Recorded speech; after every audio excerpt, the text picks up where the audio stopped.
आयुष्यात कधी न भेटलेला आणि कदाचित पुन्हा कधीच न भेटणारा माणूस जरी तुमच्याकडे गारानं घेऊन आला तरी तुम्ही अगदी आपुलकीनं चौकशी करता, त्याची समस्या समजून घेत त्या समस्येचं समाधान करता.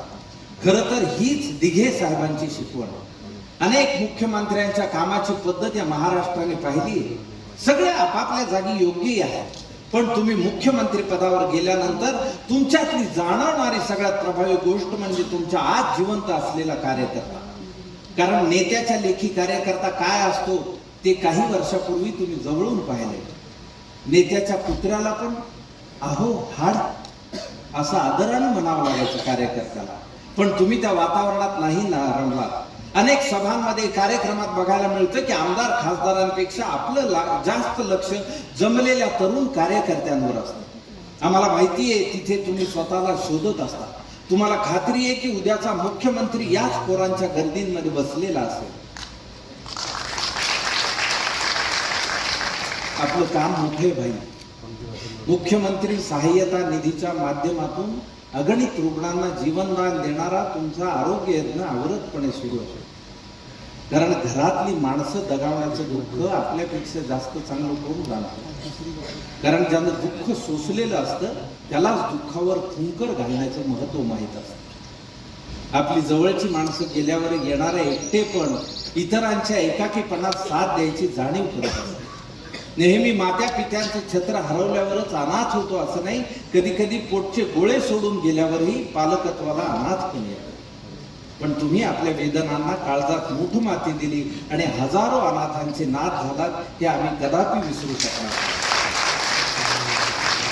समृद्धीसारखा महामार्ग असेल, अटल सेतू असेल, मुंबई आणि महाराष्ट्रभरात झपाट्यानं होणारी कामं असतील, पंढरपूर मंदिराचं विकास काम असेल, महाराष्ट्रभरात उद्योग, आरोग्य, शिक्षण, रोजगार आणि पर्यावरणासाठी आपण करत असलेलं काम महाराष्ट्र कधीच विसरणार नाही. तुम्ही मुख्यमंत्री झाल्यावर राजकारणातल्या घराणेशाहीला प्रचंड त्रास झाला. अर्धी कोंबडी कापून खाऊ आणि अर्धी अंडी द्यायला ठेवू अशा स्वार्थासाठी एकत्र आलेल्यांना तर पोटशुळच उठला. पण तुम्ही त्यांच्याकडे लक्ष न देता आपलं काम चालू ठेवलं. इथं उंट पाण्यात बुडतोय, शेळी म्हणते मी येऊ का, अशी गत असलेले बुडवे एकत्र येऊन तुमच्यासारख्या वाघाला कोंडीत पकडू पाहत होते. असल्या विचारांच्या लोकांना तुम्ही बरोबर बाहेरचा रस्ता दाखवला. एखाद्याला बाहेरचा रस्ता कसा दाखवायचा हे ठाणेकरांना चांगलं माहिती. कारण मुंबईतून बाहेर पडण्यासाठी ठाण्यातूनच जावं लागतं.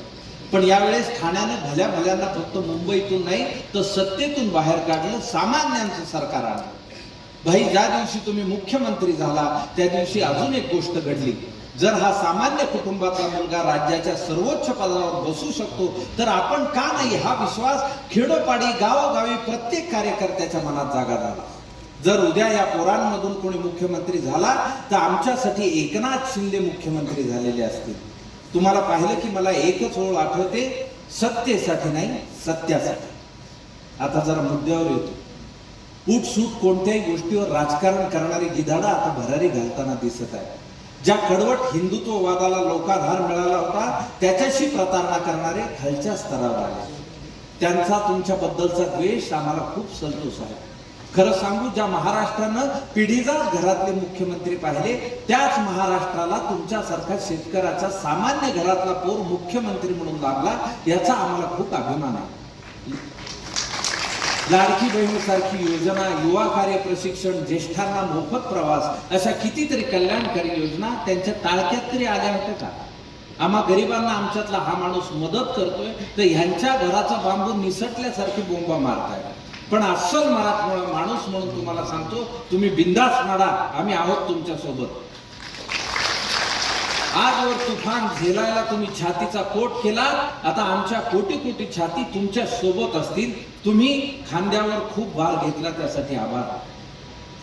पण साहेब, हे सगळं करत असताना तब्येतीला मात्र जातात. घरात डॉक्टर श्रीकांतजी शिंदे आणि लता वहिनी पण हेच सांगत असते. पण तरीही आम्ही सांगतो, तुम्ही दाढीवर हात फिरवत आनंदी चेहऱ्याने समोर येताना दिवस चांगला जातो. पण तुमचा आवाज जरा बसलेला वाटला की आमचा आवाज दबलाय असं वाटत राहतं. तुमच्या डोळ्यात जी उद्याची स्वप्न आहेत ना, ती आता फक्त तुमची राहिली नाही. ती स्वप्न तुम्ही तुम्हाला आमच्याही डोळ्यात दिसतील. त्यामुळे तुमच्या डोळ्यांना आणि शरीराला सुद्धा थोडा आराम द्या. कारण तुम्ही आणखी अनाथांचे नाथ व्हायचे, अंधाऱ्या आयुष्याची वाट व्हायचे, भगव्या महाराष्ट्राचं झंझावात व्हायचे. कायम तुमचाच असणारा सामान्य माणूस. साहेबांपर्यंत लेटर पोहोचवलं रे भाऊ. निघू का?